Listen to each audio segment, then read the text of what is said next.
What's up, y'all? It's your boy C coming at you with another episode of C's Retro Garage. Coming to you from the now freed state of Florida, in outer space, at the very edge of the occupied zone, going to tackle the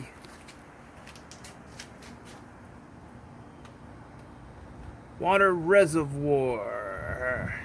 Seems easy enough, right? For this 2016 Buick Encore. Check it out.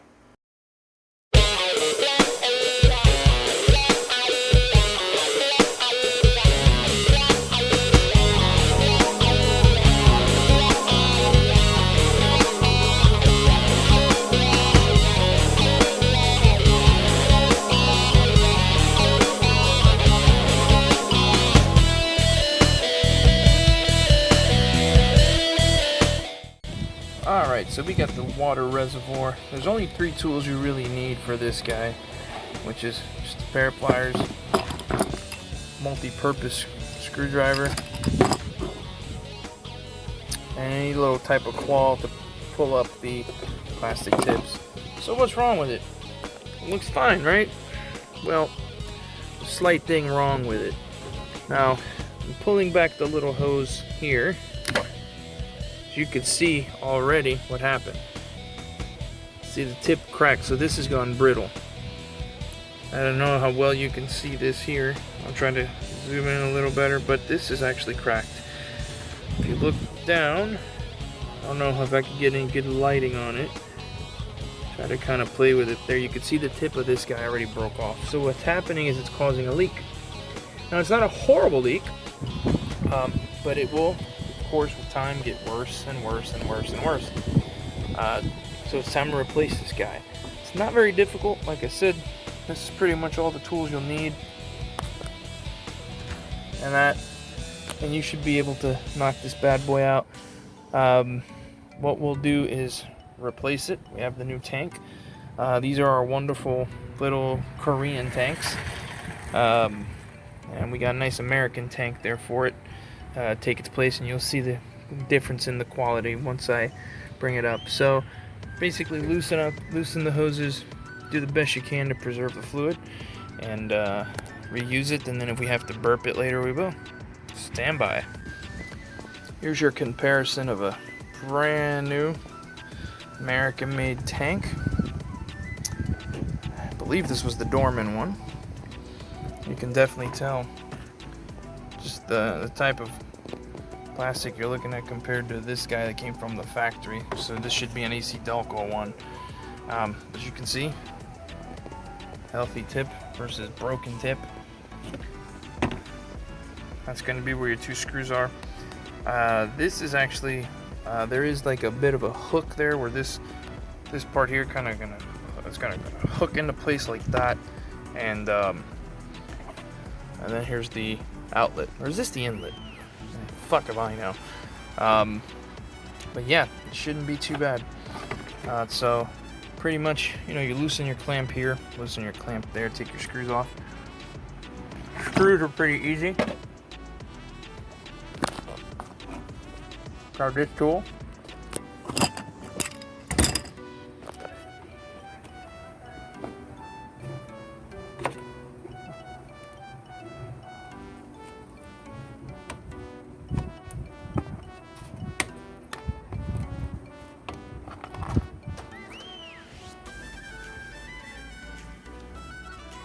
You can see it comes out now. We'll go ahead and pull up the rest of them.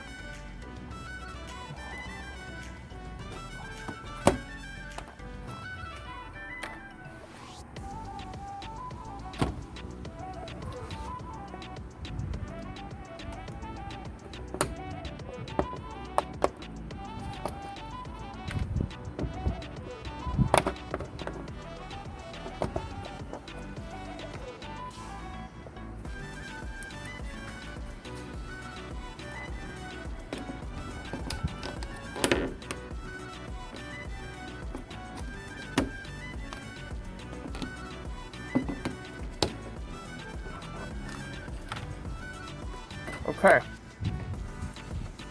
Well, you can see right now, you can get access to it if you want. Remember when I said the thing about the multi-purpose screwdriver?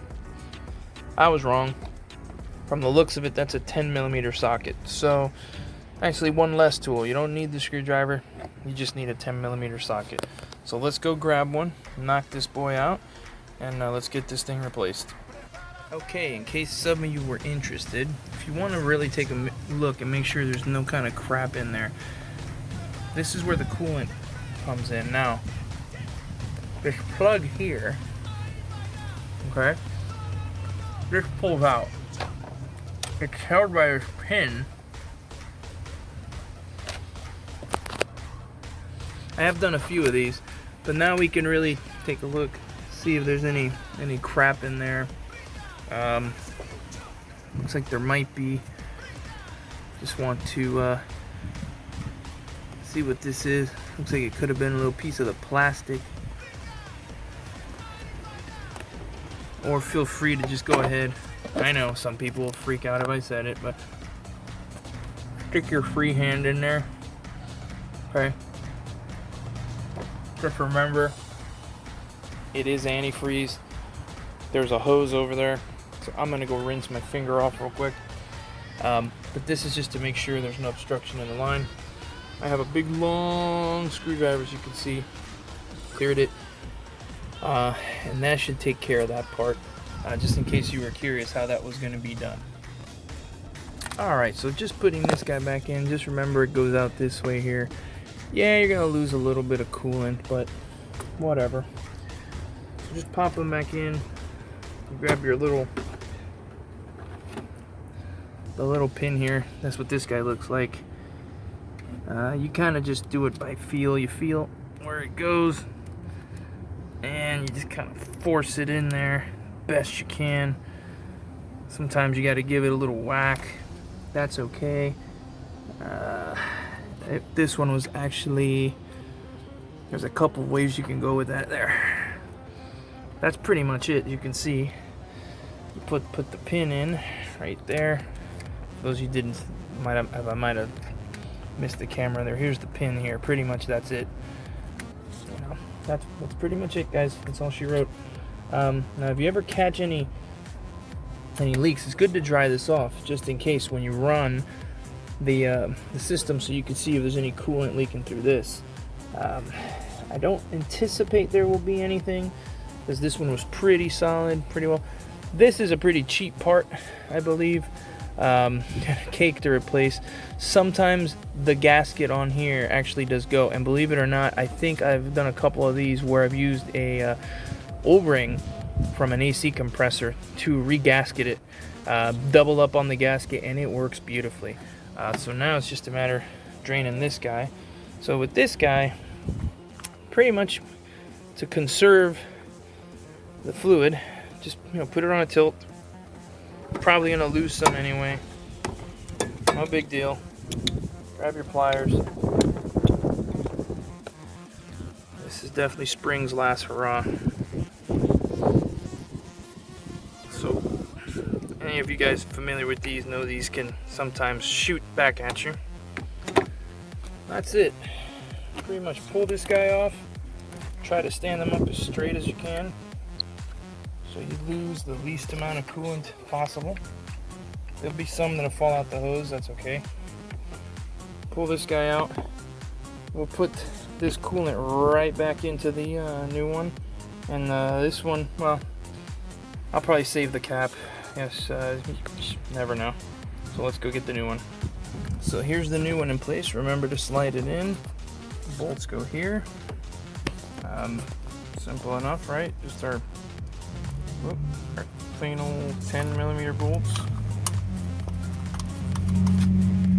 Right there. The other bolt goes there.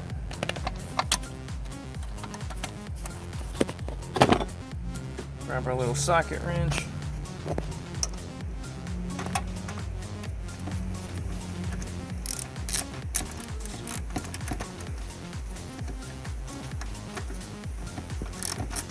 Now you don't have to squeeze the shit out of it. probably a better idea not to do that. Because again, it is plastic.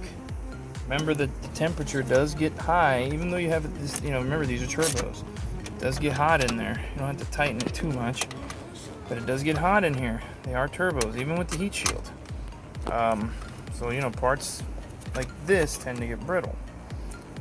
So put this guy. Almost lost my socket wrench there. One day I'm gonna invest in a goddamn tripod, man. But not today. So that's pretty much it. So this thing is done. It's secured. The reverse is exactly the same. You can just take your glove here and clean the dry off any coolant. So this way you can see if it's clear. Now again, I would not be shocked if after removing this guy, it leaked. But remember, like I said, find yourself. They sell these little packs of gaskets at places like Advanced, whatever. Dan, drawing a blank. AutoZone. Yeah. You can just buy these little gaskets. Probably re-gasket this part. Pretty simple. Coolant is exactly the same. That coolant is pretty fresh. I had just put that in the other day, just to kind of get through life. I know there's gonna be people that are gonna say that I'm just look, it took a piss. That I'm a total idiot for doing this. That you should use brand new coolant. Well, yeah, this is like 4-day-old coolant, okay? So there. This is the 50/50 stuff, the pink stuff. If anybody can tell me what the hell is the difference between the colors, this one's pissing a little bit, it's the top part. If anybody could tell me if there was really any significant difference to the whole color scheme with the coolant, I would love to know what it is. I mean, I really would. Because to me, it's 50/50, Dexcron, whatever, shit. And yeah, we could use a little bit more. Here's the line, but look at the difference though. You can clearly see, and that's just the coolant that I spilled there. But you can definitely see the difference. The line here compared to, look how crystal clear and clean that line is there. So yeah, that's the end of this guy. I'll go look for a little bit more coolant, fill this guy up, and we'll start him up, test it, make sure that it's not overheating, or if we see any leaks, crank that AC up, get it hot real quick. All right, and here we are. Just had to wait a little bit to reach operating temperature. That is only the water that's coming there. What we're looking for is here. See, we're looking for bubbling here. I'm not seeing any bubbling with the camera attached. I'm not seeing any bubbling. Again, this is just water that I spilled. No leak here, and the most important for now, that guy down there. And that one I dried off the best I can. Yeah, you're gonna see a little bit of the fuzz there, like if we're out on the baseball diamond and it's hot as hell. That's the old coolant that we spilled there. It's just burning off. But you can hear, you should hear that.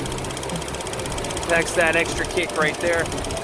So now we're really at operating temperature here. Still monitoring, still watching. You can see pretty dry, no leaks, not leaking at all. Looking good, just like the NWO. And that looks like it's a wrap. Check this out here. This, again, take another look, looking good. This is the new one. And this bad boy's looking good. We'll look at this guy from another angle. We could go ahead and stare at it a little bit longer if it makes us feel better. Yeah, that's pretty much a wrap. There is one thing. If someone out there can reach out to me and tells me what makes these damn Ecotec engines so, like, that you hear that? I always thought it was maybe like either this piece here by the oil neck or the engine cover itself, but no, I mean, Are they noisy? Are these engines traditionally noisy like that? They just like to click, click, click, click, click, click, click like that. I don't know. If I think every single one I've ever come across had that little that clicking noise. As you can hear, there's the coolant fan really kicking on strong. So now we would see some activity. Coolant looks good. Everything looks good here. Let's go check the temperature gauge to see if we're going up or if we're steady. And as you can see, the temperature gauge is holding steady. It's not going up at all. It's right there at operating temperature, and it's pretty much sitting at operating temperature. We can give it a little gas just to make sure, you know, try to force a little bit. Again, turbos, they do run a little hotter. AC is running, so that should have sped it up. We did hear those cooling fans kind of kick in a little gear. Everything looks like it's flowing, it's good. This car has actually been running now for about 15 minutes. Thanks to the magic of video, you know, we're shaving a lot of that off.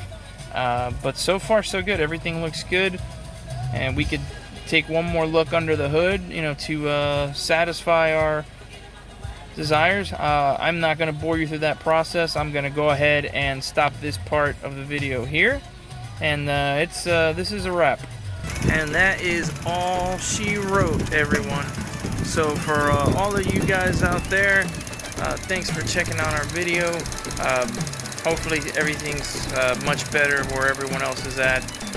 But as always, again, this is your boy C with another episode of C's Retro Garage, coming to you again from the freed state of Florida, and reminding you as always, stay safe, be ye kind one to another.